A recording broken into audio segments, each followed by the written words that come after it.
The Viper and the File. A viper entered a smith's shop and looked up and down for something to eat. He settled at last upon a file and began to gnaw it greedily. "Bite away," said the file gruffly. "You'll get little from me. It is my business to take from all and give to none."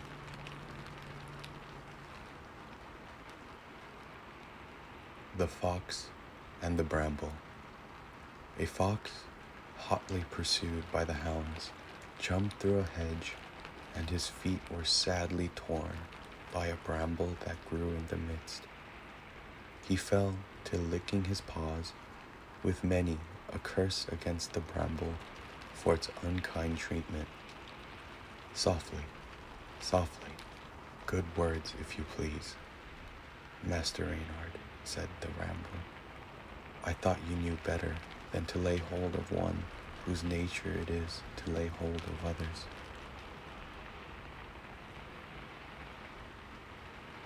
Fortune and the Boy.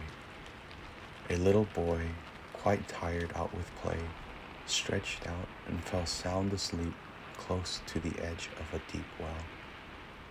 Fortune came by, and gently waking him said, "My dear boy, believe me, I have saved your life.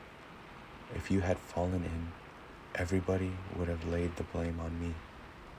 But tell me truly, now, would the fault have been yours or mine?"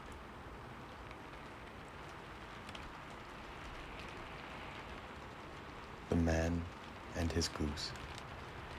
A certain man had a goose that laid him a golden egg every day. Being of a covetous turn, he thought if he killed his goose, he should come at once at the source of his treasure. So he killed her and cut her open, and great was his dismay to find that her inside was in no way different to that of any other goose.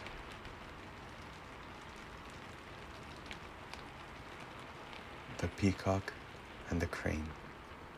The peacock, spreading his gorgeous tail, stalking up and down in his most stately manner before a crane, and ridiculed him for the plainness of his plumage. "Tut, tut," said the crane, "which is the better now, to strut about in the dirt and be gazed at by children, or to soar above the clouds as I do?"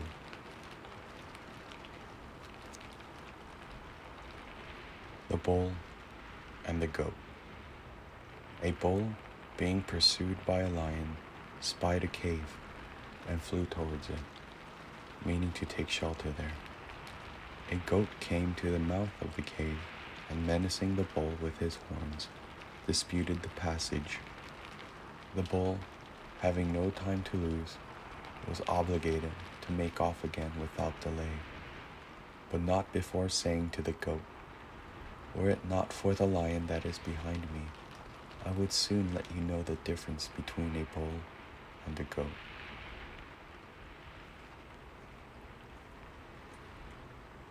A man bitten by a dog.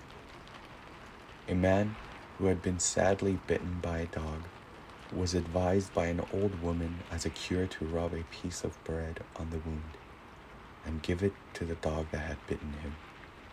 He did so, and Aesop, passing by at the time, asked him what he was about. The man told him, and Aesop replied, "I am glad you do it privately, for if the rest of the dogs of our town were to see you, we should be eaten up alive."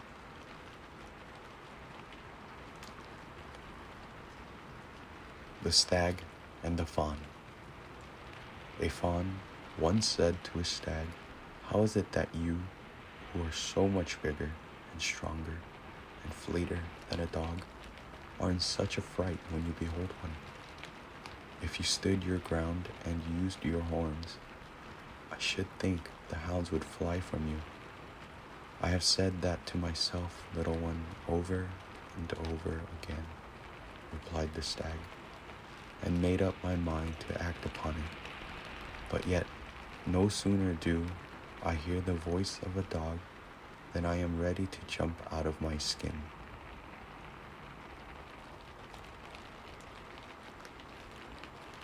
The Ass, the Lion, and the Cock.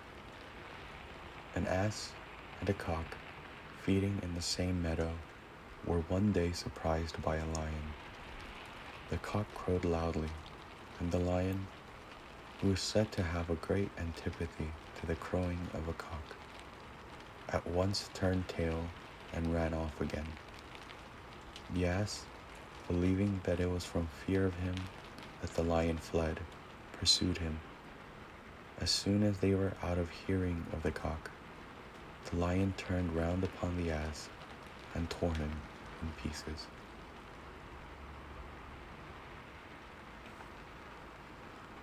The Fox and the Mask. A fox was one day rummaging in the house of an actor and came across a very beautiful mask. Putting his paw on the forehead, he said, "What a handsome face we have here. Pity it is that should want brains."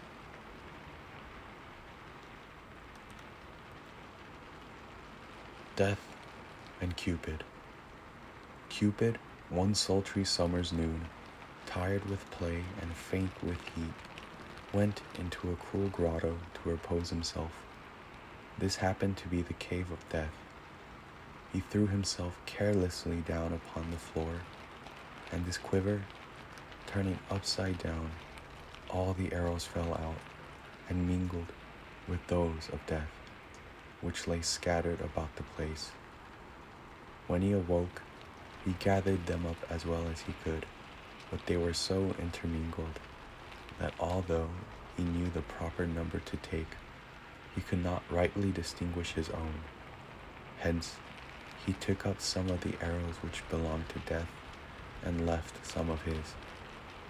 This is the cause that we know, and then see the hearts of the old and decrepit transfixed with the bolts of love, and with great grief and surprise, sometimes see youth and beauty smitten with the darts of death.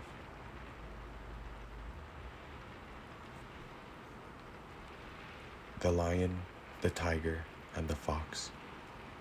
A lion and a tiger happened to come together over the dead body of a fawn that had been recently shot. A fierce battle ensued, and as each animal was in the prime of his age and strength, the combat was long and furious.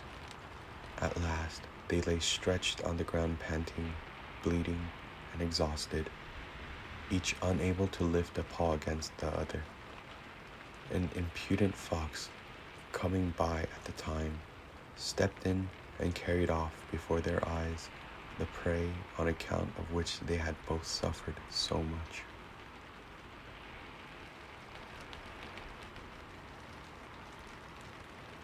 The Wood and the Clown. A countryman entered a wood and looked about him as though he were in search of something. The trees, moved by curiosity, asked him what it was he wanted. He answered that all he wanted was a piece of good, tough ash for a handle to his axe. The trees agreed that if that was all, he should have it. When, however, he had got it and fitted it to his axe, he laid about him unmercifully, and the giants of the forest fell under his strokes. The oak is said to have spoken thus to the beech in a low whisper: "Brother, we must take it for our pains."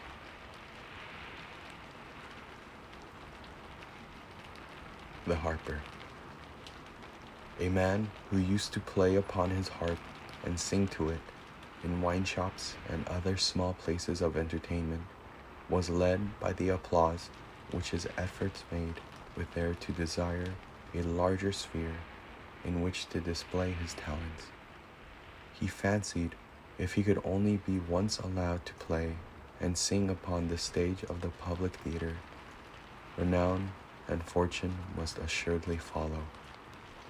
He tried long and hard, and at last gained the necessary permission, but in such a vast place his strains seemed so weak thin and wretched that he was unanimously hissed off the stage.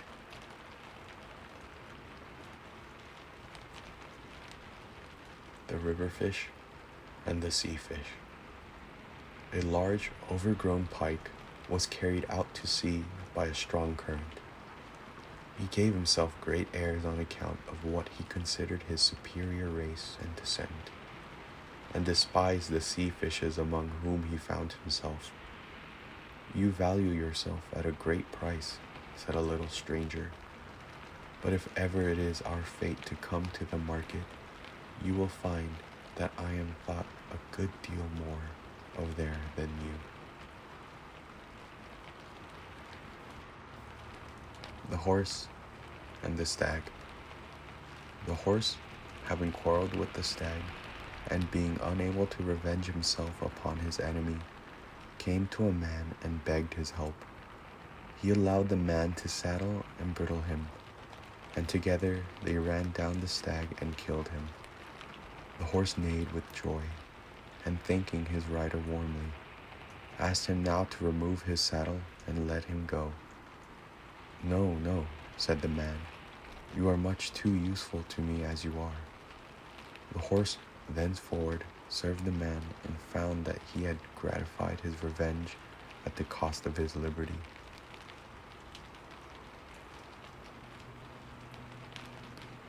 The vain jackdaw.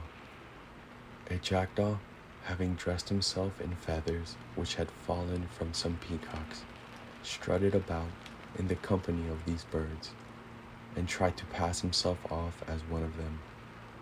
They soon found him out, and pulled their feathers from him so roughly, and in other ways so battered him, that when he would have rejoined his fellows, they, in their return, would have nothing to do with him, and drove him from their society.